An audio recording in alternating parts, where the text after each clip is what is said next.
Como é que a gente viu no bloco anterior que vocês fizeram pesquisa como clonagem, né? Clonagem é tido como uma coisa muito distante das possibilidades de uma escola pública de ensino médio. Vocês provam que isso não é verdade, né? Não, não é. Você viu aí no vídeo, a gente faz trabalho de clonagem com plantas como o dália, que é uma planta, uma flor, né?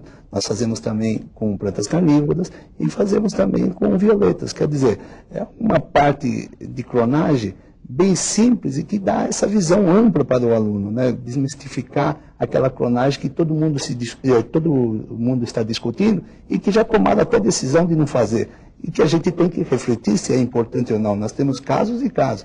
Hoje a clonagem é fundamental. E a gente fazendo essas clonagens, como disse o nosso aluno, a gente pode escolher os melhores indivíduos, né? E aqueles melhores indivíduos que eu digo nas plantas, por exemplo, que podem produzir mais, que pode dar crescimento a um país.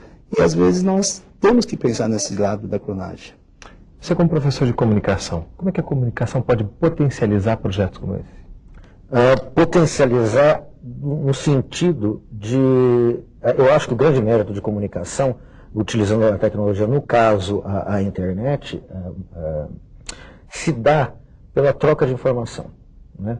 Então, veja, a comunicação que foi feita logo no início, quando o professor, pelo que eu vi no vídeo, levava o disquete via automóvel, possibilitou, esse sacrifício, digamos assim, possibilitou que fosse uma das primeiras, talvez a primeira escola do Brasil, me corrija se eu estiver errado, a ter a internet dentro do laboratório. Foi o primeiro a utilizar a internet. Eu me recordo que já naquela ocasião, eu via pessoas empolgadas pela primeira vez tendo acesso à internet. E isso as fez se desenvolver. Eu não estou aqui deificando a internet como meio supremo de comunicação. Agora, o que não se pode também é ter aquela visão de a internet ela torna as pessoas obtusas. A internet aliena, não da maneira com que está sendo utilizada na aliena. Muito pelo contrário, amplia e exercita a possibilidade de interação, de integração e da aldeia global, não a aldeia global excludente, como a globalização econômica faz por aí, na questão do neoliberalismo, mas a integração humana de crianças pobres, de crianças que não têm acesso a absolutamente nada, muito pouco, e de repente, pelo trabalho abnegado de certos professores, elas se veem falando, por exemplo, trocando experiências com pessoas em Washington, em Singapura, não é? Em Taiwan. Isso, para mim, é um milagre que aconteça na periferia do grande centro de São Paulo. Maldonado, em relação aos conteúdos, né? Você fala com bastante orgulho no vídeo que os conteúdos estão todos lá. Em relação ao vestibular, os alunos ficam preocupados com isso? Eles estão sendo bem formados para o vestibular? Como é que você vê? Hoje, se você pegar um teste de vestibular da nossa capital, você vai ver que muitos desses projetos são trabalhos de pesquisa e estão contidos dentro desse vestibular.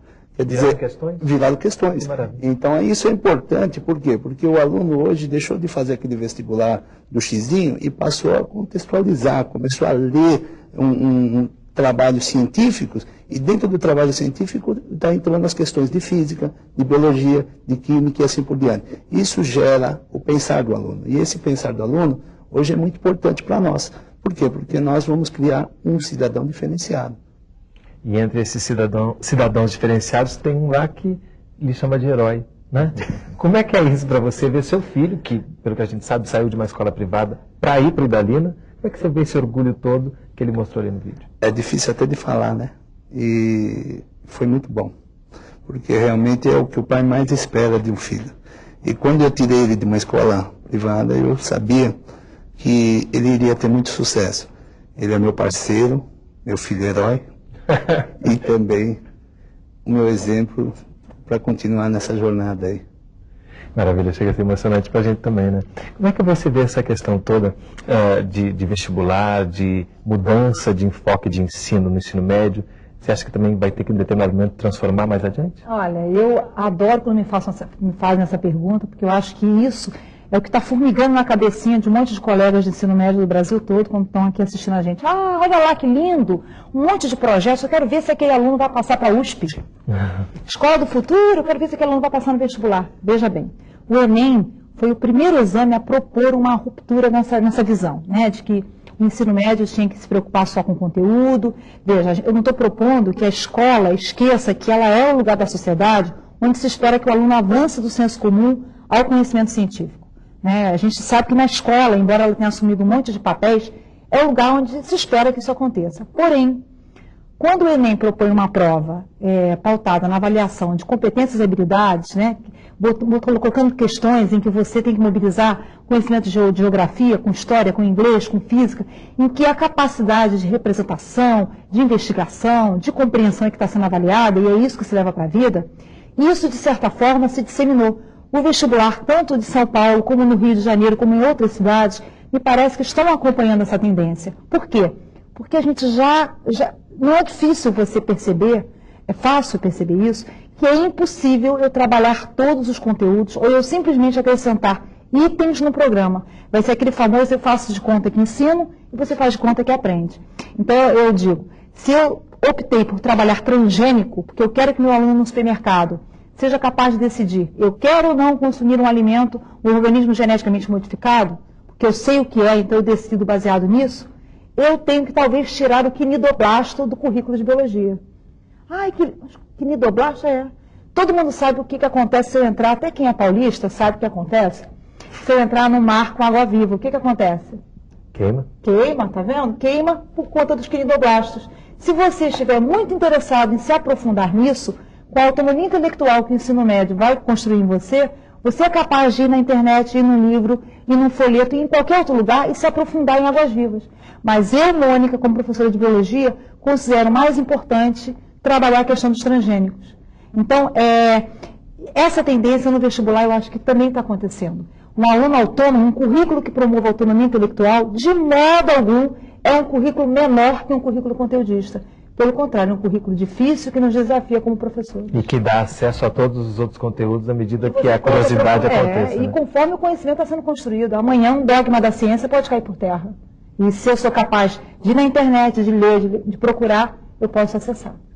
Se alguém que está nos assistindo quiser replicar ou tomar como modelo essa experiência, onde é que ele pode procurar informação? Bom, a princípio, entrando em contato com o CEDP, que é um Centro Educacional de Desenvolvimento de Projetos, em São Caetano do Sul, na Escola Idalina. E também na USP, nós temos a Escola do Futuro da USP, que é o órgão principal que nos dá essa parceria. Já que a gente está falando de novas tecnologias de internet, qual é o endereço eletrônico? mdavani, mdavani,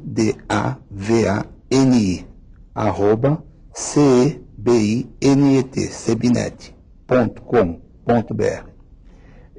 Para a gente terminar, você fala em determinado momento no vídeo que ainda há muito o que fazer. O que ainda falta para fazer? Que os governantes acreditem que o momento certo para se desenvolver um país é a educação. E que esses governantes comecem a sentir a necessidade dessa educação. Todos serão, amanhã, o melhor índice de desenvolvimento econômico. Okay. Parabéns, professor Maldonado, por esse projeto e muito obrigado pela presença aqui conosco. Professor Eduardo, muito obrigado. Professora Mônica, muito obrigado. E esse foi mais um programa da série Consciência aqui da TV Escola. Obrigado pela sua audiência. Até a próxima.